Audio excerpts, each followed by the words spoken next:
Welcome to Cage Minds. I'm Micah Frankel. March 11th, we have Fight World 28 here in Albuquerque, New Mexico. The Revel Entertainment Center will be the host venue. One of the featured fights on that card is going to be a women's professional bout, a long anticipated, much rumored one. I mean, for several years, I've heard of this one possibly happening. Amber Brown, Celine Haga, my guest at this time. They're finally going to fight. Celine, thank you for the time and how you doing? I'm doing great. Thanks. Since the last time we talked or so, a lot of changes. It's been a while since we've done an interview now up in Colorado. What really sparked the idea of change for you, of changing up your camp and your training? Uh, there were a couple of reasons. Like one of them were a breakup and COVID-19 happened, and I felt a little bit too complacent being where we're like, and I don't blame the gym or the coaches. Maybe it was me, and I felt like I needed some change.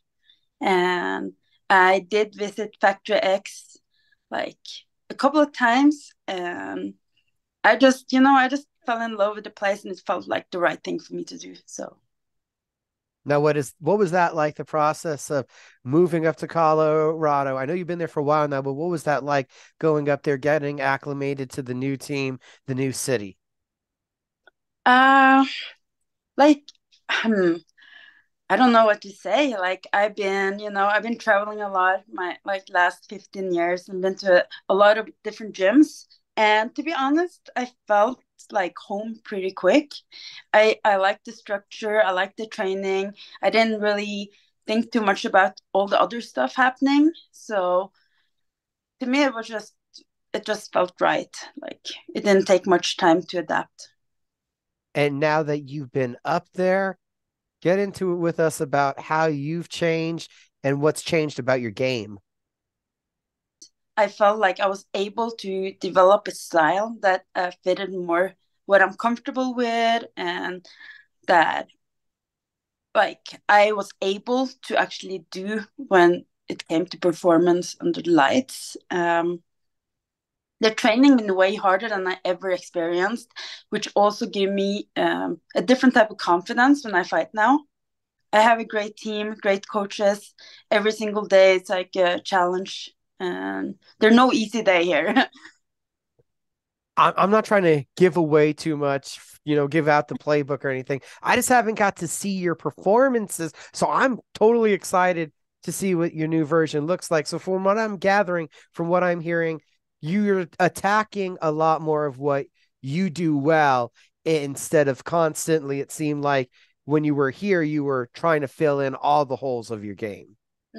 That's true. So, like most people who followed like at least some of my career know that I'm a grappler, and I'm not gonna pretend I'm a striker. Like I'm a mixed martial artist, but I do love grappling. I do like the wrestling, uh, but I definitely gotten way more comfortable striking and understanding how to use striking to get the game to where I want it to be.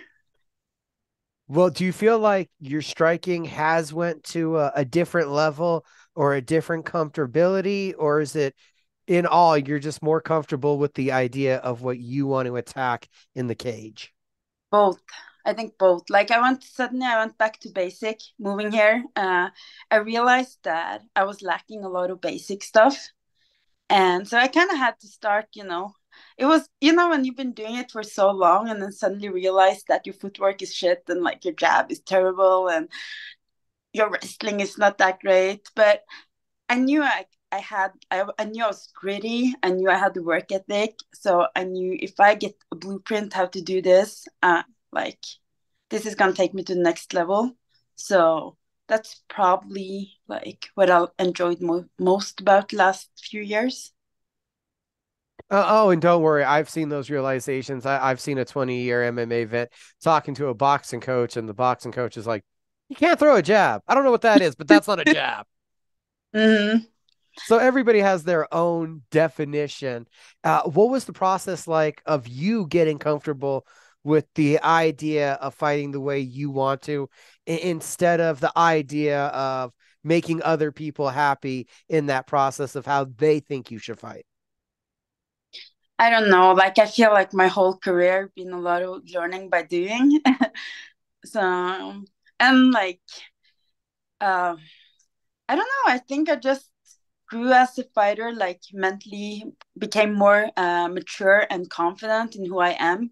And like before when I was fighting, I felt that a lot of like my fighting and my personal life was the same thing. And recently I've been more like, okay, you know what? I love fighting, but whatever happened in the cage, that's in the cage. That's the fighter part of me. And like it doesn't really indicate who I am as a person. And just having that perspective have allowed me to do like be more free to do what I want and not fight scared.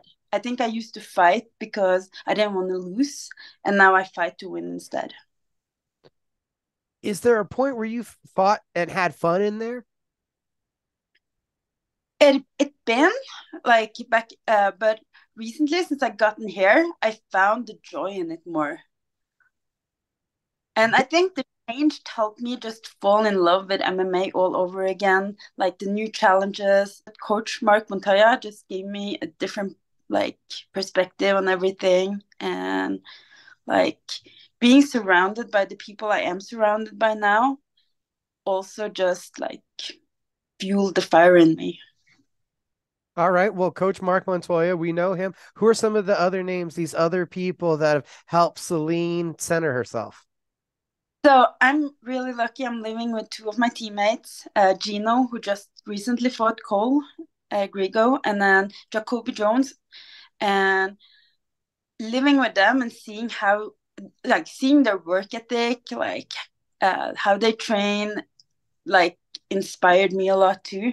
Like, I used to be more like getting up like 9 a.m., but these guys are up like 5 a.m., doing some yoga, some breathing exercises, going for a run, and then doing like a private session before they go to practice. And if I wake up 5 a.m. now, I'm like, okay, I'm gonna get up and get into work too. Seeing all the small things, how they add up, and not just that, but every day at the gym, seeing people at my team being like excited, being there, like never half-assing things, like always pushing the pace. At this gym, every single day, I feel like this positive energy and this like hunger to just get better.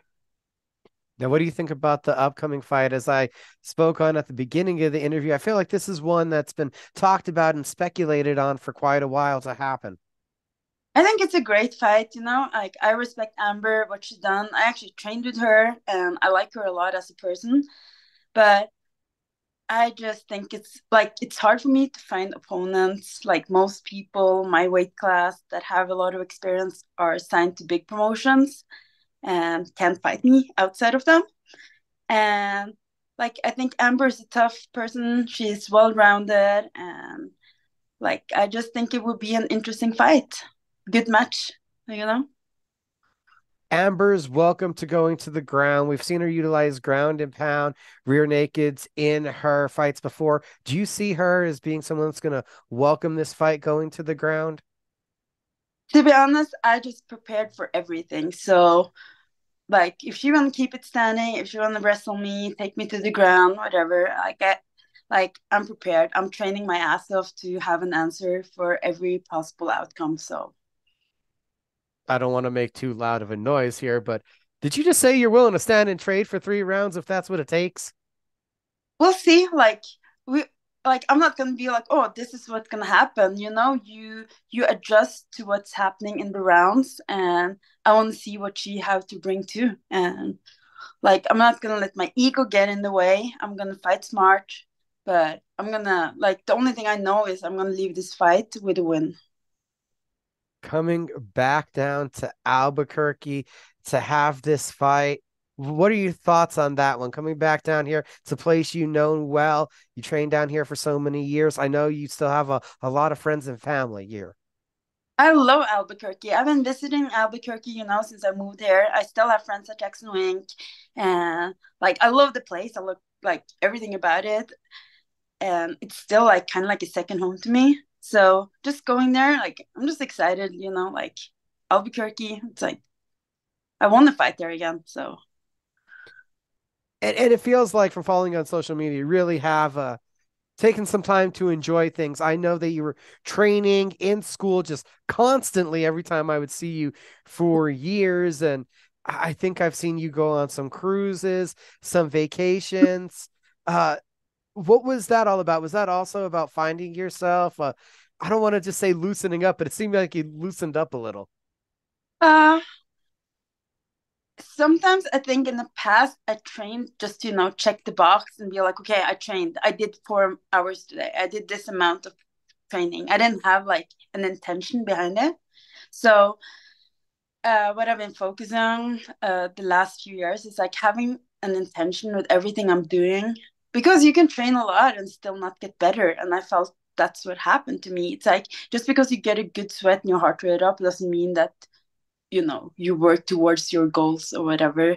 So I just like I found time like I'm like to travel, but even when I travel, I try to get in, some workouts, and it's just finding that balance, I guess. And it's given me more like the time I taken off training just made me more excited to get back. What was that like when you returned to Norway to your first gym? I think I saw that you did that a couple months ago too. Oh yeah, so I hadn't seen my parents in like 3.5 years.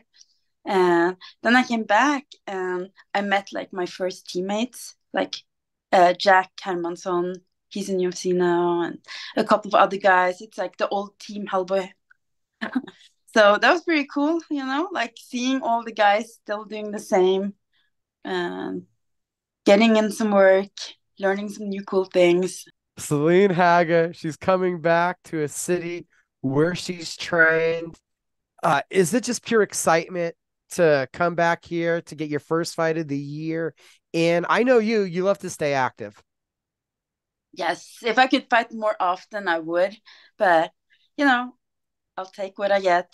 And like you said, I'm super excited just going to Albuquerque, making weight, win the fight, and then gain 5 pounds at all my favorite places in Albuquerque after. Maybe 15. I don't know. Maybe 15. So is there a list of places when you come back to Albuquerque where you're like, okay, I got to go eat here, here, here? Uh, I don't even know the name of the places, but I really like that little taco. No, like the Mexican place next to Jackson Wink. Do you know which one I'm talking about? And I do like Dion's. And I think I have to go to Frontier. I even want to go by to the old chess club I played in. Like just like see all the old places, and maybe go for a long run in the mountains. I want to run La Luz. That's what I plan to do after my fight. Day after my fight, I want to run La Luz. Celine Haga, she's planning to come down here, give us entertainment, get some good food, possibly even put herself through even more hardship than just the fight with that extra run afterwards. I always appreciate you, ma'am, and thank you for the time. Okay, thank you.